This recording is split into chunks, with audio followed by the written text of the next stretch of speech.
Ladies and gents, that is an Audi RS3. So what makes this car special? Well, it's based off of Audi's popular A3, but it has double the horsepower. 400 horsepower, 354 pound-feet of torque, quattro all-wheel drive. What else do you need? Let's go. Okay, so the RS3 only really comes in one configuration. That's with the 7-speed dual-clutch automatic, as well as the turbocharged inline 5. Now, as much as we like manual transmissions, I can't really argue with this box because it makes things really easy, especially if we're trying to get the best acceleration time here. So to start, we're just gonna leave everything kind of as is, as if you were to just turn on the car and mash the gas. Drive, auto, and here we go.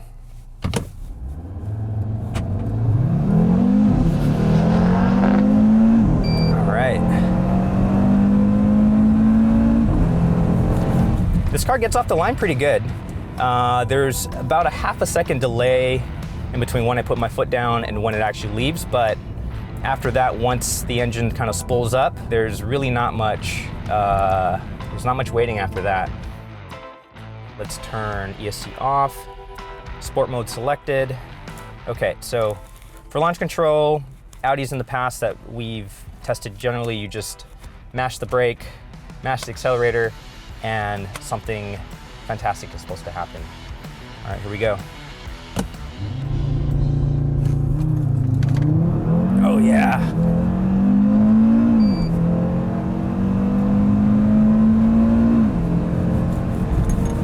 Oh, that's much better.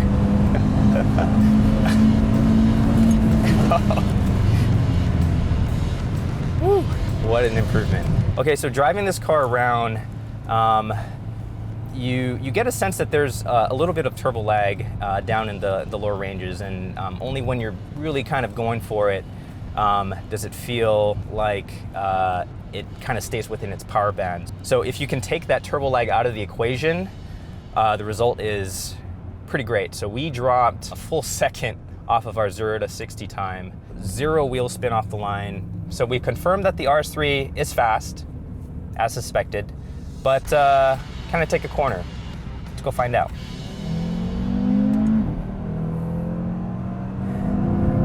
I really wasn't expecting it to actually handle this well.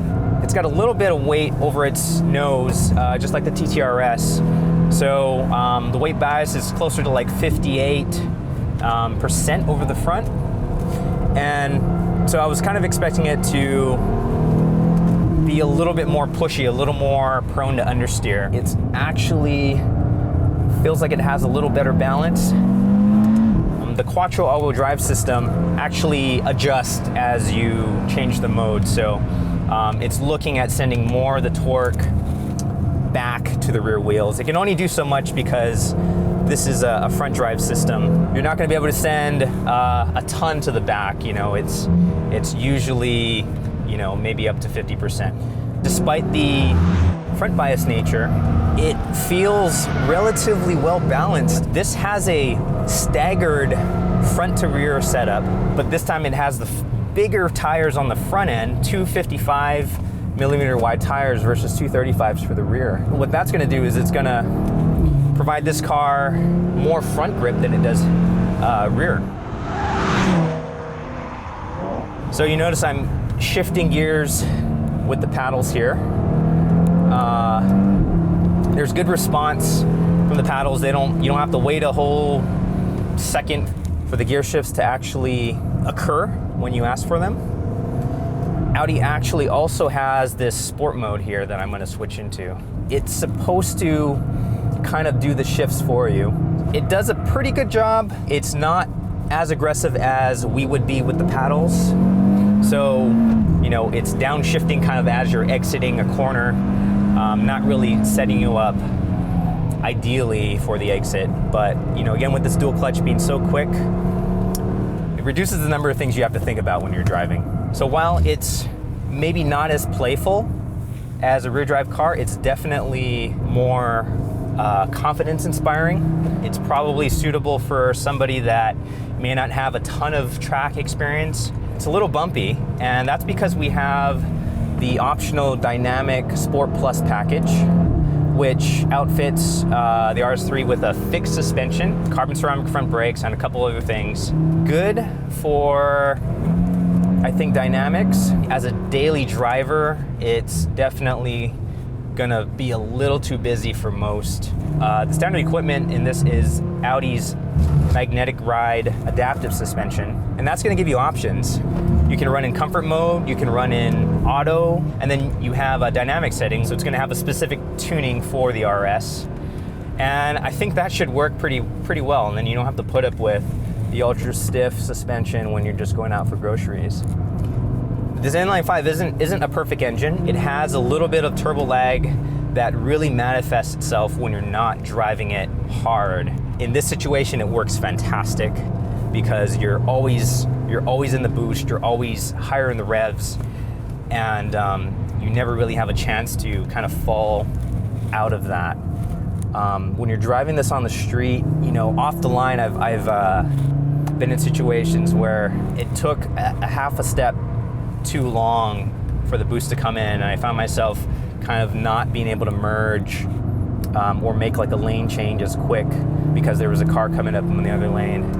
And I found myself in those situations more often than not. It's a shame because I really like this engine, and when you're wailing on it, it's kind of insane how quickly you can drive this thing. This is the interior of the RS3. And as you can see, it looks very similar to an A3. So Audi does a really good job with their design. It's elegant, but it's not overdone. It's functional, but it isn't plain. They strike probably one of the best balances between remaining very functional and easy to use, but also making everything look clean. We've got this really nice big digital dash that Audi calls its virtual cockpit. It's fully configurable. You can have a large tack in the front if you're driving this thing spiritedly, or you can have it set to display an entire navigation map. The way that this differs from other cars like the TTRS or the R8 is it has a secondary screen. It actually retracts and pops up when you need it to. They've kind of split the functionality a little bit between the screens, so you don't have to control all the vehicle settings and stuff through here with the thumb wheels. These sport seats are pretty nice. They've got this quilted leather with contrast stitching. You've got the RS logo embossed on the seats. A little bit of ventilation on the back, but what I found surprising is these things are manually adjustable. So everything but the lumbar control is manual. Typically, when seats have manual controls, they're these very aggressive, very track-focused bucket seats. It gives you kind of a finer degree of adjustment for dynamic driving. These things, not so aggressive. Like the bolstering is there, but it doesn't quite hold you in that well. I was kind of moving around a lot when I was out on track. It just kind of makes your everyday routines a little more cumbersome. I think Audi had the idea of these seats being sport focused because this is an RS vehicle. They kind of didn't go all the way. We've got some Alcantara inserts that are also RS specific. We got some Alcantara on the gear shift.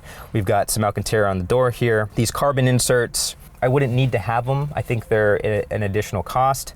But we also have some nice Alcantara lining on the steering wheel. If I had to nitpick a little bit about the interior, it would have to be that these vents kind of fall a little below the quality of everything else. In other cabins, Audi has actually integrated the air conditioning controls in the vents so that it gets rid of this whole lower section down here. And you've got these really trick AC controls built into the center of the vents. And that really cleans up the design. So I understand that the standard A3 kind of follows the same design, so they couldn't really reinvent the vents here. But, you know, just for an RS vehicle, you kind of expect a little bit more. And the very last thing I'd like to point out are the paddles.